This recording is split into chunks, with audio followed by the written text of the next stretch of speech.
lamps made out of ceramics. The lamps that have this sort of splayed spout on them with flat sides, that's a Herodian lamp, very indicative of 1st century BC, during the time of King Herod the Great. These are Persian type lamps, a later period. But each of the lamps have a particular design that reflects the development of the lamp through the ages. The earliest lamps just look like bowls. They'd fill them full of olive oil, put a wick in it, light the wick, and you've got your lamp. The only reason they know that this is a lamp and not a bowl is because it has this charred area along the lip. So that means there was a wick that was burning there, created the dark area. They had trouble with the wick sliding into the oil and either going out or creating a grease fire, and so they began pinching the edges to hold the wick in place. And so then you began to see particular types of vessels created specifically for lamps. In this case, you can see where the heat in the wick has scorched the bottom. You see how it's been pinched to hold the wick in place. So these are the types of lamps that you have during the time of Abraham. Late bronze, middle to late bronze period. In this case, you have 4 wicks. So you can light one to create just the right mood, or if you need to read, light all 4.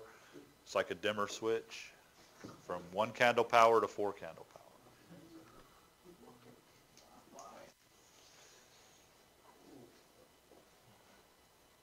This is flood lamp with 7 candle power.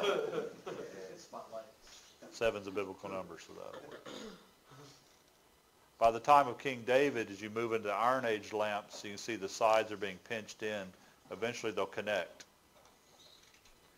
And when they connect, it actually creates 2 openings, one for the oil and one for the wick. And that's when you get in the 1st century Roman Iron Age, time of Herod the Great, where you have this flared spout with the flat sides, very indicative of that particular period of time. Herodian. Here's a very fancy Herodian lamp. Matter of fact, it even has a hollow place in the handle where they could run a tube to siphon oil into it.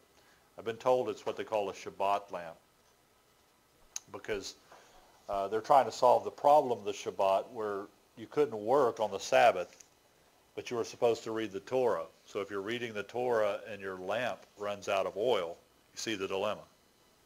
You can't fill it because that would be working on the Sabbath, but you need light to read the Torah. So they had like a siphon on the Sabbath. It would siphon oil into it so you could continue to read the Torah without working. When I was in Israel a few years ago, it was the first time I experienced the Shabbat elevator. Because evidently the rabbis have determined that if you produce a spark, you're working. And so whenever you push the button on the elevator, that produces a spark. So that would be working. And so you can't push the button on the elevator on Saturday in Israel. And so they have these particular elevators called the Shabbat elevator, and it just stops at every floor automatically. So you get on that one, it's going to take you a while to get there because it's going to stop. Door's going to open on every floor so you don't push any buttons because that would be creating a spark, and that would be breaking the Sabbath.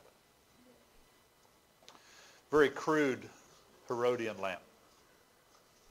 In the Christian era, you began to get the sandal-shaped lamp that we're familiar with the Aladdin lamp type of view, such as this.